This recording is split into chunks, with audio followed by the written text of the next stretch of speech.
The final years of the reign of Catherine II were among the most tumultuous in European history. Catherine II, of course, is going to pass from the throne in 1796. In the midst of what is the most violent and tumultuous time, a transition period in European history from the old order to a new emerging order that's brought about by the French Revolution. In 1789, representatives of something known as the Estates General, who were convened by Louis XIV to try and resolve a burgeoning tax crisis, suddenly declared themselves a national assembly, proclaiming themselves the proper representatives of the French people, the nation, and setting in motion a train of events that would plunge Europe into revolution and war for almost a full generation. Out of this would arise not only terror and mass violence, but a great deal of optimism, hope in the future for a new kind of Europe in which subjects would become citizens, privileges would become rights, and individual peoples and nations would rule themselves on the basis of constitutions. In 1799, a military officer by the name of Napoleon Bonaparte would be proclaimed first consul of a new government. He would, by 1804, having secured his authority and continued a European-wide war, proclaim himself emperor. This is the backdrop for the events that we are going to discuss today, mostly involving the reign of Alexander I, but nevertheless covering this transition period between the death of Catherine I and the end of Alexander I's reign. So the French Revolution, this tumultuous period that we refer to generally as the Napoleonic Wars, Russia is going to be very much involved in this process, and out of this process, Russia is going to emerge not only the leading military power of the European continent, but in certain respects, the political hegemon, the most powerful, the most influential state in Europe, and it will continue this run, more or less, until the middle of the 19th century, when another war, a smaller war, but a war that is disastrous for Russia, will precipitate an internal rebellion of sorts within Russia itself. And before we get there, I need to say a few things about how we get from Catherine II to Alexander I, because it's not a direct line. Catherine is actually going to be followed immediately by her son, this fellow who is going to take to the throne in 1796 as Paul I. Historians have traditionally not been very kind to Paul. Many of the accounts that would be written about him in the immediate aftermath of his short reign speak about his instability, his mental instability, his petty temper, and he is portrayed oftentimes as a tyrant whose deposition in 1801, because he's going to fall prey to another of those court revolutions, that overthrow of Paul I is going to have saved the nation from his depredations and the problems that he would have engendered had he continued to rule from the throne. A closer examination of Paul's rule suggests this is maybe not exactly the case. He had a very odd childhood, not unlike actually the childhood of his father, Peter III, who you may have remembered.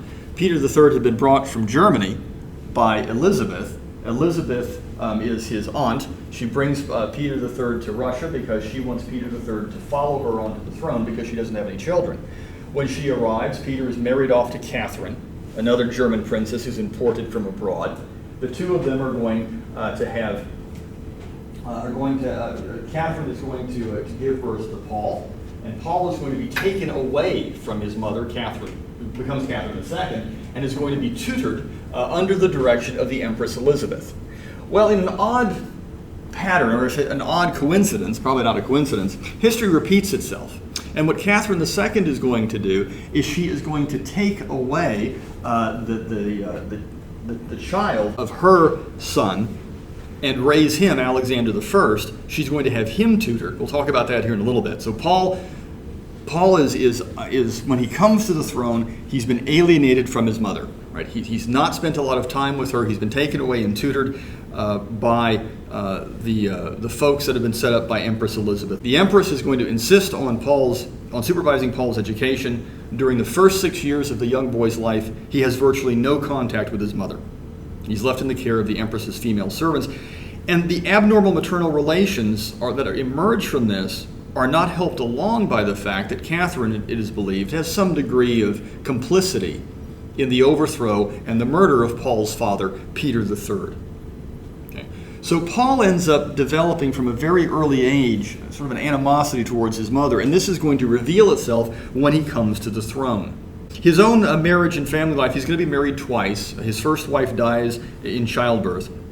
He marries a second time, and his wife is going to go on to leave him with several progeny. But again, what Catherine's going to do, she's going to take that firstborn son, Alexander I, away from Paul and his wife and have him tutored. It's not surprising. Paul's going to reach his majority in about 1781, 1782. And once he attains his majority, he attains full adulthood, he would like to have what he thinks is his right, and that is some degree of say in politics. He's contemptuous of his mother's advisors at court. He resents the fact that Catherine, his mother, won't give him any kind of real responsibility. And during a trip abroad in 1781 and 1782, he tells some of the folks in his circle that when he comes to power, he's looking forward to flogging, breaking, and kicking out all of his mother's advisors. Following Catherine's death, he assumes the throne in early November of 1796, and he begins almost instantly instigating and creating policies aimed at undermining the policies that his mother had pursued. We talked about Nikolai Novikov and Alexander Radishchev, who had been exiled by Catherine II. Paul brings them back. He gives Radishchev a job in the state service once again. He also does something that's momentous. One decision that he makes that's very important is he alters the Petron Succession Law. Recall that Peter the Great, prior to his death, had indicated that the autocrat would be allowed hereafter to choose whom would succeed him. Now, I told you the story about Peter on his deathbed, leave everything to, which is how Catherine I comes to power. Paul is going to change that, and as a way of sticking it to his mother, he decrees that hereafter the law of succession in Russia will require that the monarch pass the throne on to his firstborn son. There's going to be a male line of succession now for the rest of Imperial Russian history. No more empresses. The other thing that he does that really gives us lends us insight into the man's psychology is following Catherine II's internment in the Cathedral of Saints Peter and Paul, there in Petrograd, I'm thinking about the Soviet Union, in St. Petersburg. We saw the Peter and Paul fortress. That's where Catherine II's body is going to be interred. He digs up his father's body, Peter III, and has him reburied right alongside Catherine. Okay. Again, clearly out of spite to his mother.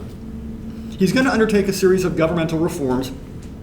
He restores some of the Petron colleges that had been abolished by Catherine II. He reorganizes administrative offices. It's nothing that I'm going to ask you guys to remember, other than perhaps keeping in the back of your mind that bureaucratic and organizational shuffling and reshuffling is going to take part more or less under the reign of every autocrat from now until the end of Imperial Russia's history. Now that said, Paul does have a few personality quirks. He is suspicious. He is mystically inclined. And from time to time, he's prone to a bit of odd behavior.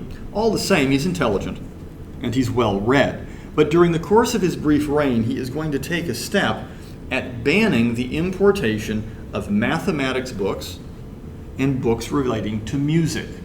The reason? Because he believes that inside the mathematical formula and the musical notation, there might be subversive codes hidden away in the numbers and in the musical notes, subversive codes aimed at undermining the state and undermining him. He's also going to inaugurate or attempt to inaugurate a series of policies that affect the status and the well-being of the dvoryanstvo, the Russian nobility. And this is what is going to earn Paul a great deal of enmity from those at court and those in the nobility as a whole. He restores to the peasants the right to petition the crown directly for relief from their obligations, something that obviously noble landowners are not too happy about. What are the odds that a peasant is going to get a petition all the way to the Tsar? Not very likely, but it does happen. This is a tradition dating all the way back to medieval times, where the peasantry would be allowed on a certain day to issue petitions to the Tsar, and the Tsar would come out and the petitions would be read, and he would grant relief from this tax, or he would grant relief from that. It would occur from time to time. Paul is going to reinstate this. He prohibits landowners from forcing peasants to work on Sundays, but the real hostility towards his reign is going to come from his decision to impose taxes on noble estates, violating some of the principles of the Charter of the Nobility that Catherine had granted in 1785. The other thing that he is going to do, which really from a political standpoint was pretty dumb, in January of 1797 he is going to issue a decree reimposing the possibility of corporal punishment for members of the nobility, something that Catherine had banned, again with that Charter for the Nobility. The other thing that is curious about Paul and his personality, and that generates enmity, is he has an absolute love of things military.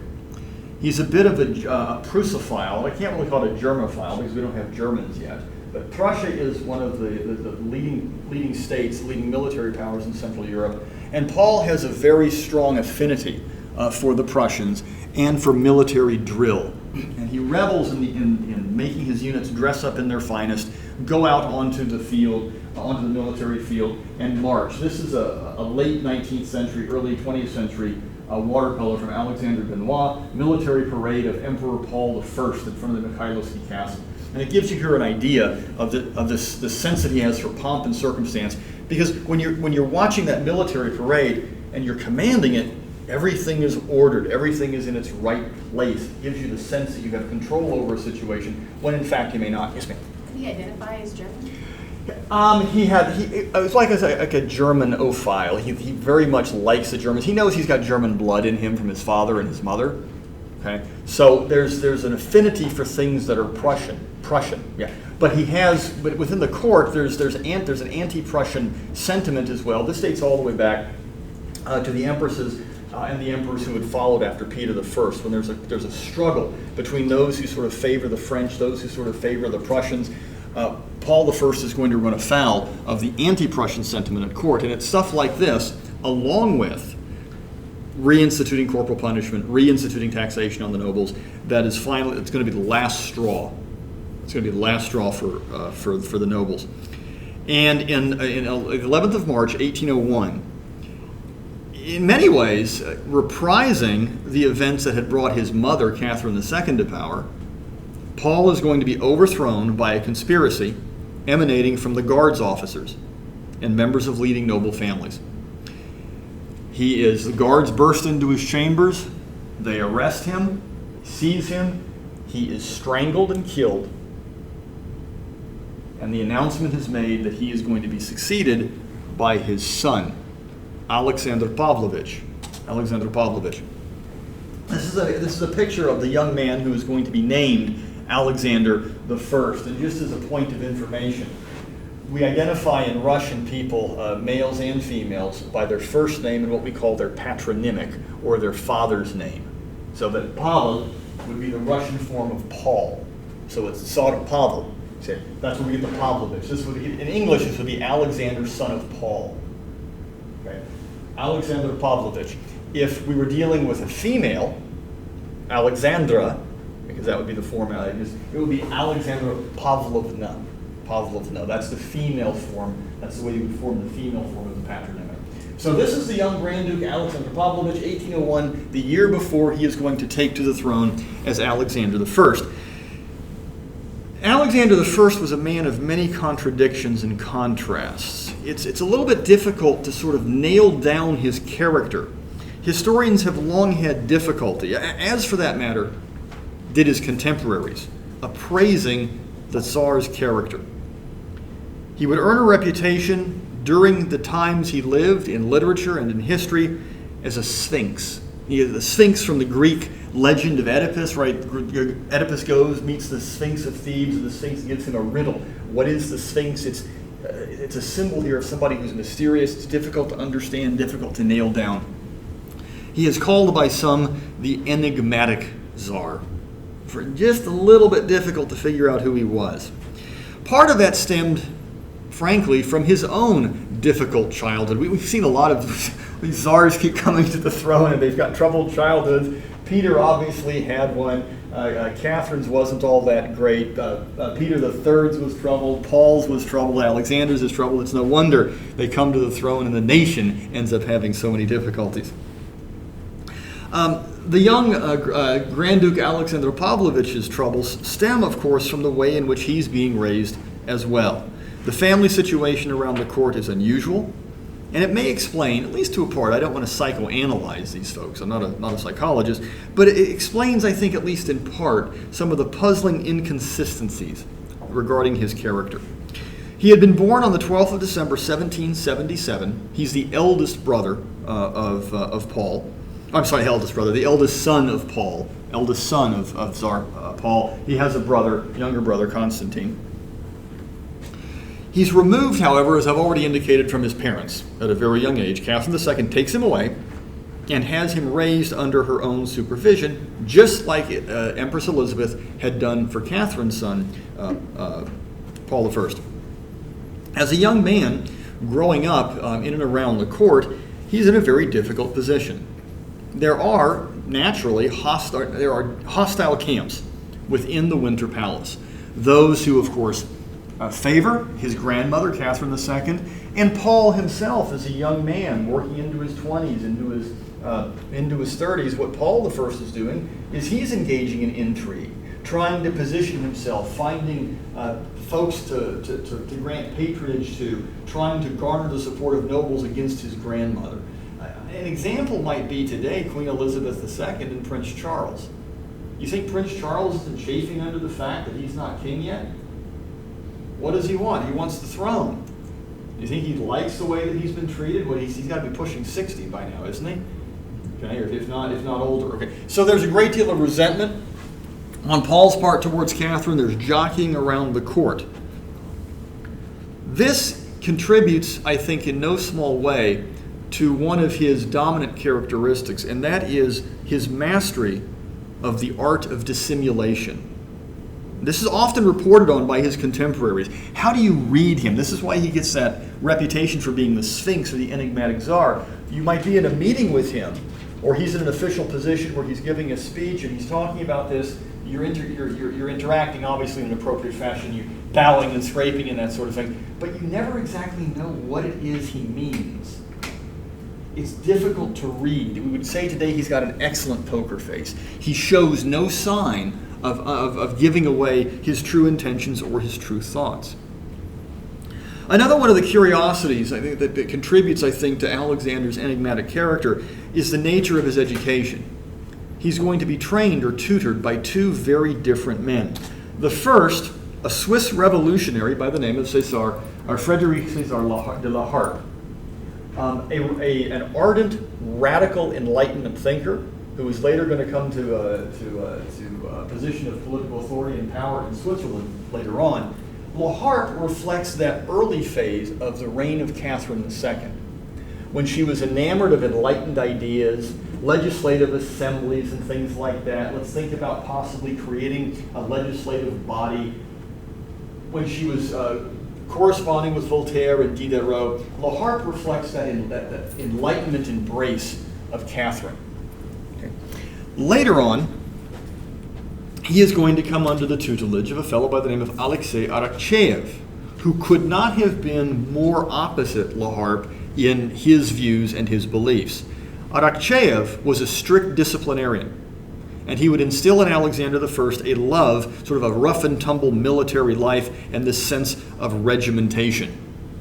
And we'll talk a little bit more about Arakcheyev later on in regard to the treatment of the peasants after the end of the Napoleonic Wars.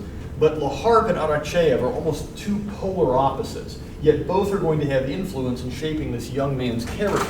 For these reasons, it helps to understand, I think, a little bit the way in which Alexander I is going to comport himself as an adult. That said, his formal education ends relatively young. His formal education ends when Alexander is only 17 years old. He's going to be married off in September of 1793. Okay, and now he's going to begin the transition into adulthood. That said, Alexander I, under La Harpe and under Arakcheyev, does learn to speak fluent English, which is unusual. He also speaks excellent French. And this goes back to something we had talked about before the exam. We talked about the last time we had met, and that's that love of French culture, French language, and French ideas that are ruminating about the Russian court at the end of the 18th century. Catherine has embraced fully the French Enlightenment until it starts to scare her away after the onset of the French Revolution in 1789. By contrast, Alexander I's Russian is halting. He doesn't speak Russian as fluently as he speaks French. Okay? And there are debates as to whether or not his Russian was even as good as his English. Whatever the case, he's considered by his contemporaries, especially the ladies, to be fair and tall and handsome in appearance. He is lame, or slightly lame. He's got a limp in his leg. He's thrown from a horse at the age of 18, and he injures his leg enough that he's going to walk with a limp for the rest of his life. He's also, as he grows older, progressively deaf, which sort of plays into this image of him as the enigmatic czar. And maybe this actually contributes to it. If you know anybody who's reaching a more senior age, as some folks do, and you start to lose your hearing, but you don't want to admit it, and so in the course of a conversation, you'll see them nodding and smiling, maybe not actually following along there because they're trying to give the impression that they follow along. They don't want to admit that they can't hear anything. That might explain a little bit of that, but not all of it. He also is said to have had a studied simplicity and charm that he would display in his relationship with folks. This would win him a reputation for being kind and for just being congenial. Women were particularly susceptible to his gallantry, and he would come to be known unofficially as the little angel, because he was considered to be so dashing and charming. Like I said, he marries young. He marries at the age of 17. But, of course, court gossips are going to attribute to him many amorous liaisons, or dangerous liaisons, like the old movie with Michelle Pfeiffer. But he is rumored to have quite a few affairs. Not surprising, given he is a man of immense power who is considered to be attractive. Over time, he is going to develop an increasingly mystical outlook, kind of like his father, Paul I. We'll talk about this toward the end of our time together today. That the increasingly mystical outlook, he's going to embrace orthodoxy, but he's also going to dabble a little bit in Freemasonry and things like that. This is going to change the color of his policies as his reign winds down in the 1820s. In some ways, we can divide his reign in halves. Kind of like we divided the reign of Ivan the Terrible into two halves, good Ivan and bad Ivan, before and after the Livonian War. The split is not that great with Alexander I. We don't talk about Alexander the Terrible or anything like that. But he does oscillate between embracing liberal ideas and the prospect of reform on the one hand, and then pulling them back and retrenching and becoming more conservative on the other. There's a real clear indication, real clear evidence that he wanted reform early in his career. This would have been the influence of La Harpe on his education. But it's also clear he's not quite exactly sure how to go about making this reform work. You have the desire, but not really an understanding of how you can make it concrete. There is going to be, however, throughout his reign, and this is going to characterize all of the czars from here on out, even those that are reformer czars. Even when he acknowledges a need and expresses his desire for reform, the one thing he does not want to do in any way is to infringe upon his own autocratic authority. So you've boxed yourself in if you're the monarch. You want to pursue reform, but the reform cannot in any way constrain the absolute rule that the czar has over the nation. And reform, in Alexander's mind, must emanate from above. Reform comes from the Tsar. You don't have reform percolating up from below. The Tsar might turn to servitors, he might turn to advisors and ask their advice. But it is the Tsar who is going to lead the way. And that goes back to one of Palmer's 6 elements of Russian history, the idea that the state is going to initiate change. Not surprisingly, his actual time on the throne from 1801 until 1825 is bisected by a major event. It is bisected by the crucial event of the invasion of Russia by Napoleon Bonaparte that takes place in the summer of 1812. Alexander's policies on either side of this historic divide are very, very different. He is going to become far more mystical and far more conservative in the aftermath of Russia's victory in this war than he was liberal, progressive, and forward-looking in the time before. And that first period of Alexander's reign really is characterized by an odd combination of high ideals and absolutist authority. When he comes to the throne in 1801, there is a great deal of jubilation within the court, within the military, and within state bureaucratic circles, in part because Paul was so despised by the time that he is removed from the throne and murdered, and in part because of his training under La Harpe, Alexander comes to the throne with rumors being spread that this young man not only is attractive, not only is eloquent in speech, but he is a reform-minded czar who is going to bring a new vision to the Russian nation that is going to benefit, in particular, the educated elite.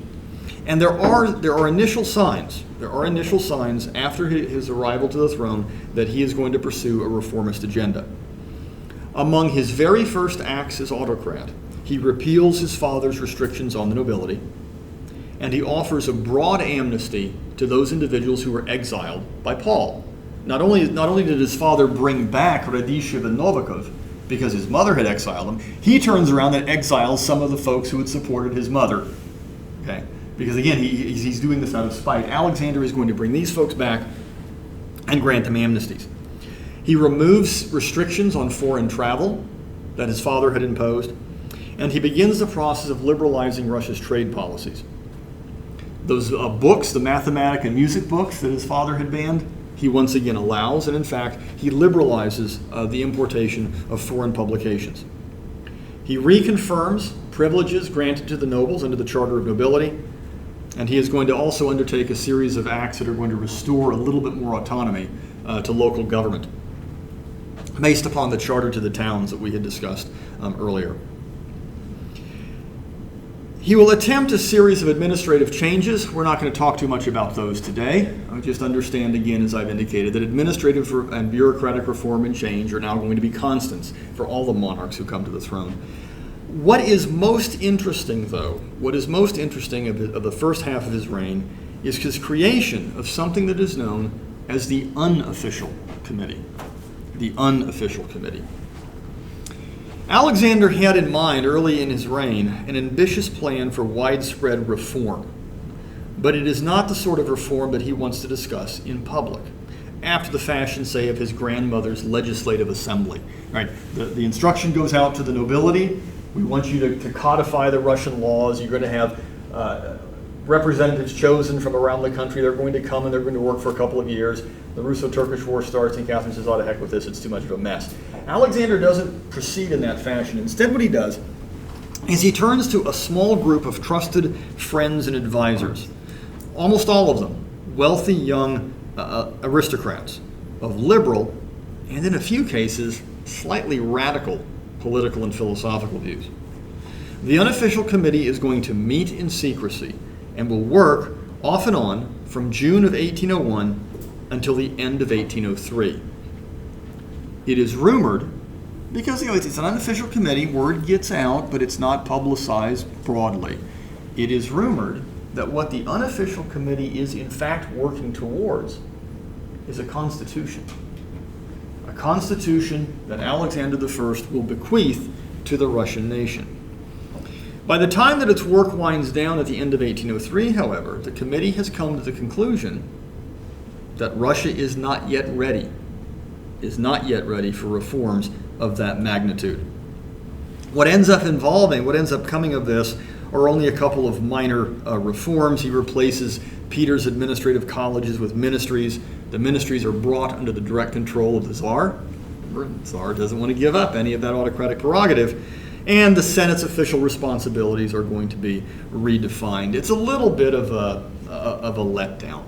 Alexander's reign, in addition to the outset of these reforms, is going to be marked by a number of initial and halting efforts to undertake improvements to the country's internal transportation and communication systems. Russia's communication and Russia's transportation systems at the start of the 19th century were nothing short of wretched. They were terrible. State officials were well aware of this. They were also well aware of developments that were emerging in Western Europe and the United States, and what they aimed to do, after the fashion of czars and autocrats and Kievan princes before them, was to bring foreign technologies, new foreign innovations and methods into Russia as a way of trying to modernize and improve Russia's own internal infrastructure. No small part of this was brought about as a result of that perennial issue that we've talked about before of Russian prostranstva. Those vast open spaces in the country that have so often defined Russia's relationship to the West, the sense that Russia is a gigantic, imposing nation there on the European periphery. Prostranstva, its size, the distance between towns and villages, the difficulty of overland travel within a geopolitical entity of this size, this had long bedeviled Russia's development, fostering intellectual and cultural isolation, retarding the economy because it's so difficult to move from one location to another. One of the aspects of Russia's geography that would prove particularly nettlesome in the 18th and 19th century, and even moving into the 20th and the 21st century, was Russia's internal waterways. We talked about this at the outset of class.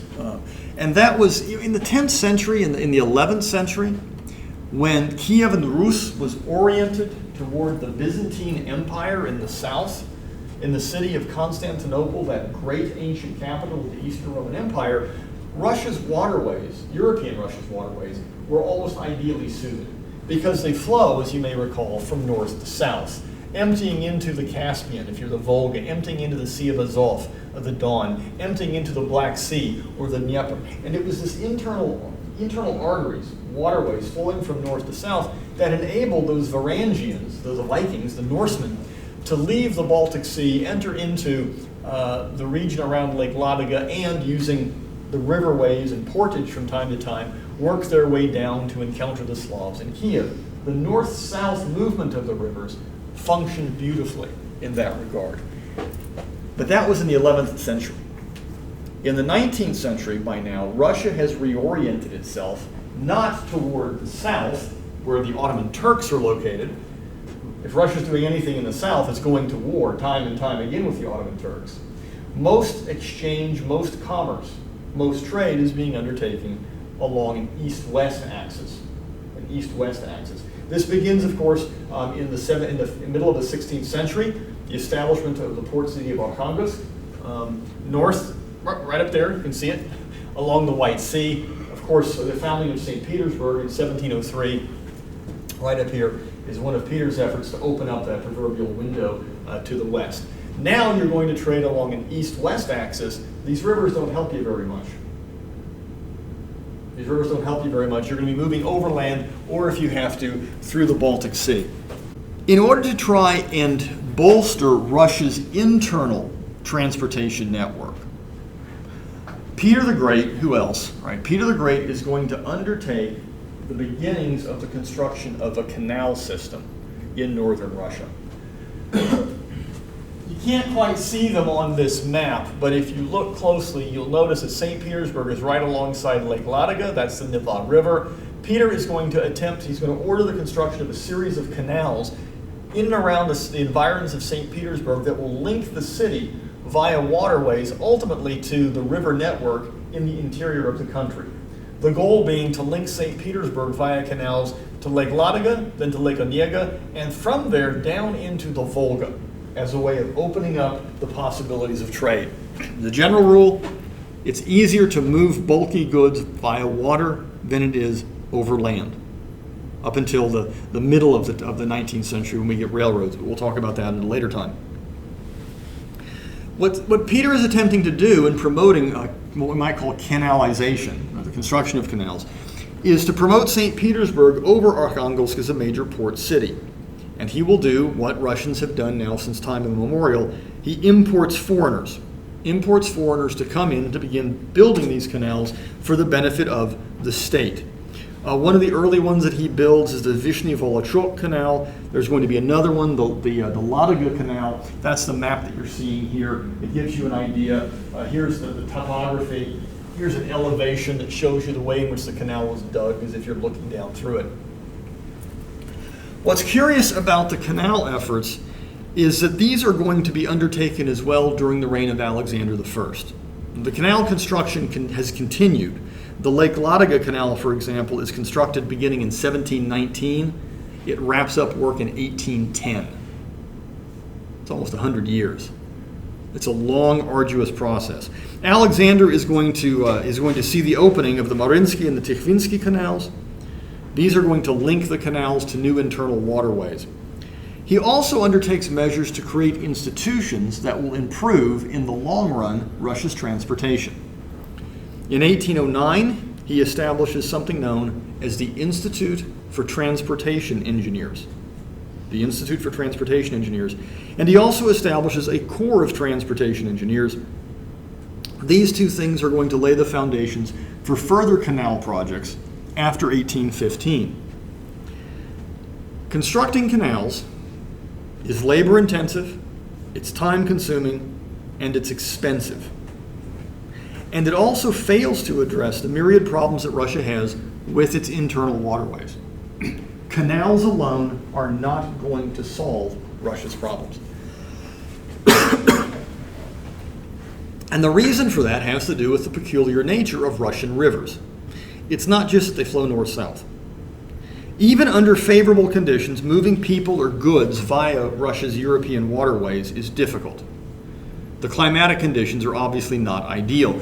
In southern regions, to go back here to our waterways map, in southern regions, along the southern Volga, the southern Don, the southern Dnieper, those waterways and those rivers are frozen solid or icebound between 3 and 4 months a year.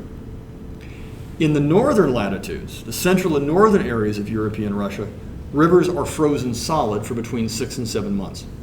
You simply cannot sail ships along icebound or frozen rivers. At other times of the year, the situation is made difficult because there oftentimes isn't enough water to allow for the free movement of barges. If you have a barge that's sitting in a river, it's displacing a certain amount of water. You load that barge down with something heavy, let's say iron, or later coal. The barge is going to displace more water. It lowers down into the river, and if the river isn't deep enough, it's going to hit the bottom and become stuck. Yes, sir? What would the size of the Volga be like? Would it be like the Missouri River, or is it? Well, it depends upon where you are along the Volga. It's about 2,400 miles long. Its width, in some areas, if you look out the window here, twice that width. Oh, it would be. Yeah, it's very, very wide. And it's very wide, Very shallow. very broad, but parts of it are quite shallow. And one of the things that's curious about this goes back here to what we were talking about very early on about Russia's geography. What you'll note is that there are no high mountains in the northern latitudes where you would get snow in the spring melting, running off into the rivers, and then creating flows. Okay, fast-flowing rivers. There's no real heavy spring runoff, which meant that in the middle of what we call the navigation season, from late spring into the fall, major arteries like the Volga are going to be plagued in part by shallows. It was not uncommon for boats to be stranded for days or even weeks at a time, should they hit a shallow spot and become stuck. And the only thing that you could do, if you weren't stuck too bad, is you could unload the barge and then hope that the water, the less displacement raises it up off the bottom. Then you scooch it down, but you're still going to have to, you understand it's a very time-consuming process. The other curious thing about the barges is the way in which they are propelled. This, of course, is before, although we're going to get to it here in a minute, this is before the age of steam. Barges, the movement, the force that was used to propel ships was oftentimes provided by muscle power, by horses, who walked along the shore of the river, especially the Volga or the Don. They walked along the shore, teams of horses did, but they were attached via long ropes to the barge in the river. And so as the horses walked along the shore, they pulled the barge upstream or downstream. A river twice this width. Well, the barge is not in the middle of the river. They're walking along the shore. Does that make sense? So the horses, they have a long rope. The barge is, if you have two-way traffic along the river, running north-south. More often than not, however, the muscle power that was used to drag the barges up and down Russia's rivers was provided by human beings. They were known as burlaki, barge haulers. This picture happens to show a group of female burlaki. Burlak, one, burlaki, multiple, barge haulers. It is human muscle power that most frequently propels barges up and down the rivers. In the year 1800, right around the time Alexander I comes to power, it is estimated that simply along the Volga and the Oka rivers, somewhere in the neighborhood of 600,000 burlaki were employed. So this was a major labor force throughout the empire. The work was brutally difficult and painfully slow. Over the course of an entire working day, which may have been as much as 10 to 12 hours in the summer months, a team of burlaki could propel a barge on average about 6.5 miles. In 1807, an American inventor by the name of Robert Fulton would unveil the first successful commercial steam-driven paddle boat. It was known as the Clermont, ushering in an age of steam-powered river transport. The Clermont, when it was first unveiled, was capable of moving along the Hudson or the Erie River at an average rate of 5 miles per hour. That should give you here an example of the scale, an understanding of the scale of difference. A team of burlaki can propel a barge 6.5 miles in a day. Fulton's Clermont, 5 miles in an hour. The speed and reliability of steamboats would only increase as time goes by. It's a technological device. We'll talk about these things as the semester rolls on. Improvements are invariably made. The Clermont is a success. This encourages others to get into the steamboat construction business. Fulton is going to face competition. He's going to improve upon his original design.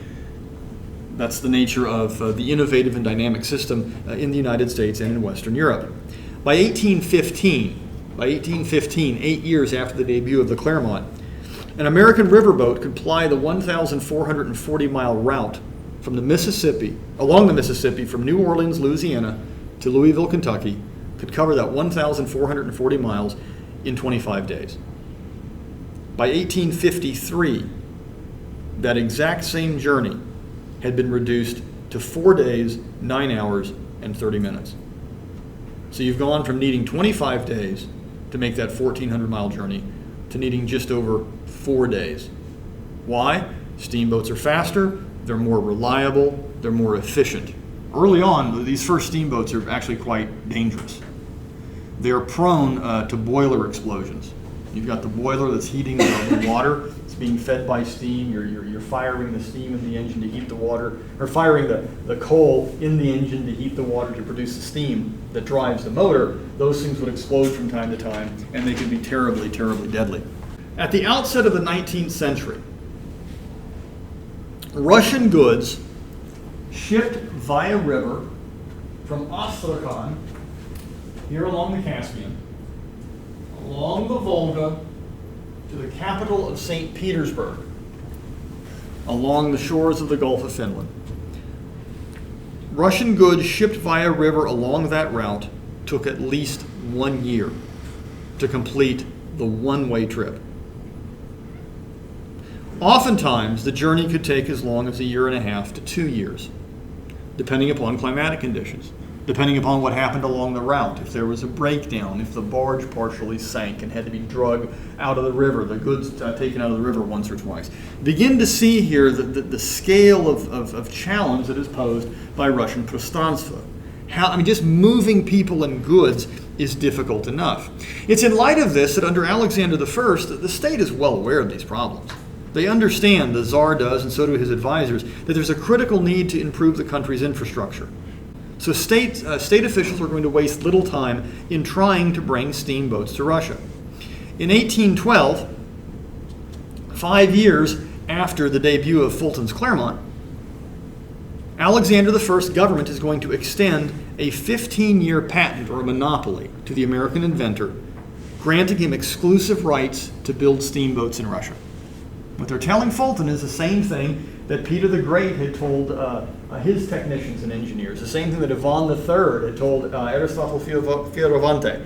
Come to Russia, we're going to give you money, we're going to give you an exclusive right. For 15 years, you produce all of the steamboats. Fulton's looking to make a lot of money with an arrangement like this. Alas, Robert Fulton died 3 years later, ending the project before it even began. We're going to talk about this from time to time. One of the things that's important for development, modernization, and inventiveness is luck. Luck helps sometimes, and this is one of those instances in which the Russians just weren't lucky. As a result of Fulton's death, the responsibility, or the credit, or whatever we're going to call it, the responsibility for the development of Russian steam travel along the rivers is going to befall to a person by the name of Charles Baird. Unfortunately, I couldn't find a decent picture of him. Obviously a foreigner, Charles Baird. Baird is a Scotsman. He's a mechanic, he's a builder, he's a bit of an entrepreneur. Baird is going to open steamboat service in November of 1915 between St. Petersburg and the island of Kronstadt, which sits just off of St. Petersburg in the Gulf of Finland. It's a military base. So Baird is going to receive a decade-long privilege, granting him exclusive rights to build and operate steamboats on all of Russia's waterways. So Fulton's passed away. They find somebody else, another foreigner, Charles Baird. Alas, the enterprise does not go well. It turns out the steamboats are rather expensive to build, and I have already indicated the early steamboats are prone to breaking down with some frequency. If this is going to happen, you need to have mechanics and engineers, and Russia doesn't have enough of them. It doesn't have enough qualified mechanics to keep these things running all the time, and the profit margins are poor. The profit margins are poor because the steamboats are expensive to build, they're expensive to maintain, and the principal consumer of the services provided by the steamboats is the state. There's not a lot of private money or private capital out there to help Baird succeed. As late as 1840, a year in which there were 2,500 steamboats on the Mississippi River alone. It doesn't include the Missouri, the Ohio, or the Colorado, or all the other rivers in the United States. In Mississippi, along the Mississippi, in 1840, there were 2,500 steamboats. In all of Russia that year, there were 16. If river transport was difficult, good Lord, overland travel was worse. The great 19th century Russian author Nikolai Gogol, you'll read some Gogol later in the semester, once said, famously, that Russia's twin evils are its fools and its roads. He was right about both, especially the roads. Functioning roads, in the sense of more or less permanent hard surface thoroughfares, were non-existent before the 18th century. You had paths, basically dirt paths, not dissimilar here from the painting that you see from 1892, Isaac Leviton's The Vladimirka, or the Vladimir Road. The Vladimir Road.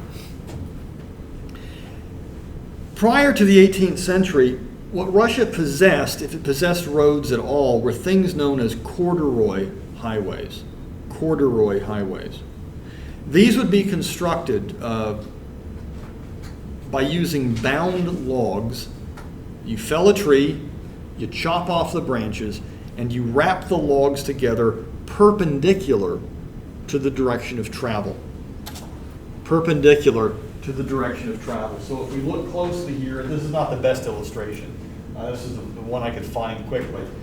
Each one of these would be a log. That's what I mean by perpendicular.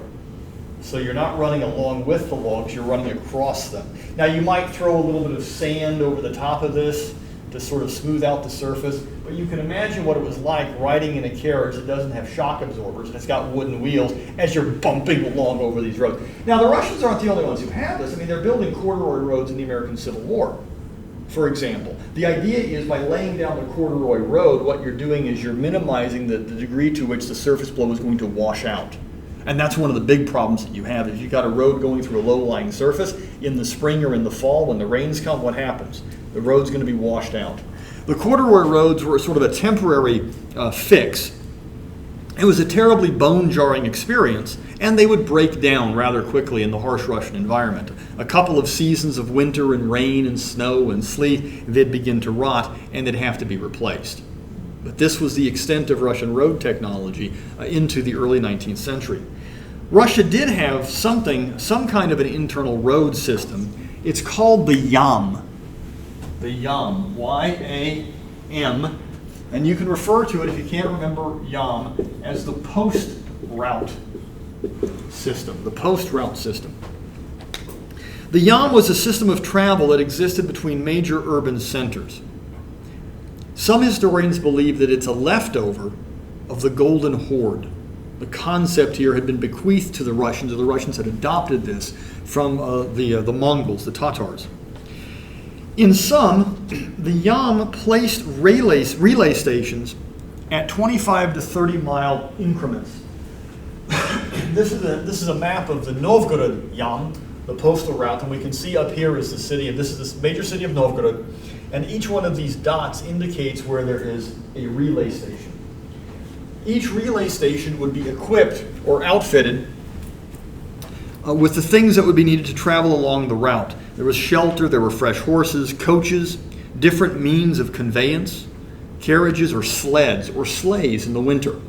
Because you're going to move from a wheeled cart that you would use in summer. When the winter comes in Russia, what you want is a sleigh to skate along the snow or to skate along the ice. The YAM, however, early on was restricted to state agents. It was a privilege to travel along the post route. It was a privilege to use the YAM. You had to be granted permission by the state. In time, by the 19th century, by the 18th century, late 18th century, it's going to be opened up to others for hefty fees. Russian state's always in need of more and more money. You open up the post route, you grant people the right to purchase the privilege. And it is along the YAM that dignitaries, elites, foreigners, and others are going to be conveyed in the 18th and 19th centuries. The other thing that's important about the post route, this is going to be one of the state's principal means for extending its reach, extending its power out of the capital and into the countryside. So it wants to maintain this as a way of facilitating travel. That governor has to go all the way out into the provinces. He's going to travel along the YAM because it provides him a faster way of getting there. Actual road construction of the kind that we might recognize in Western Europe in the contemporary setting only begins under, once again, Peter I. He creates something known as the Perspective Road to go from Moscow to St. Petersburg because he wants more access to his capital. And it's along the Perspective Road, once it's constructed, the nobles are going to make their trek from the old capital to the new. But road building in Russia is very, very slow. Subsequent rulers are going to try and expand the system. They'll impose taxes and levies. They'll recruit labor. Obligations will be given to the peasants to build new roads, to maintain existing ones. Technical standards will be established by 1740, 1750, governing the kind of surfaces and the drainage of the roads. The number of wooden bridges in Russia will increase. Regular road inspections are going to be undertaken as well. So there's a concerted effort by the state to undertake road construction. It's not that the Russians are unaware of the problems. They're all too aware of it. They're all too aware of it. But again, when you're dealing with a country this large and a state that suffers from surplus scarcity, the costs of undertaking this massive capital construction project are almost too much for the state to bear. Where Russia falls behind is going to be following the introduction of a new revolutionary road building method that is devised by a Scotsman, once again, by the name of John Loudon McAdam. Here he is, looking rather dire Scotsman. McAdam was a Scottish engineer and road builder who around the year 1816, the second half year of Alexander I's reign, devises a revolutionary new roadway surface. It consists of self-sealing, compacted, graded, crushed gravel. When did he do it? 1816. Self-sealing compacted surface of crushed graded gravel that significantly improves the weather resistance, so the road can maintain and sustain itself against the weather while hastening rates of travel. In time, McAdam having invented this, improvements are going to be made. It's the nature of innovation in the West.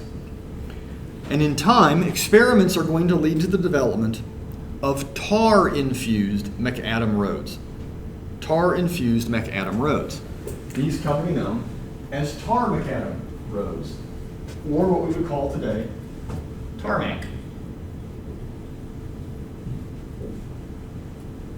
Also known as asphalt. The principal idea behind the construction of asphalt roads emerges out of McAdam's invention.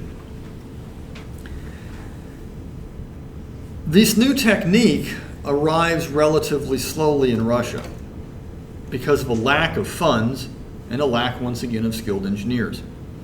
By 1821, Britain and Scotland combined possess approximately 32,000 miles of macadamized roads. 32,000 miles of tarmac roads, 1821. In 1860, Russia has less than 61 miles of tarmac roads.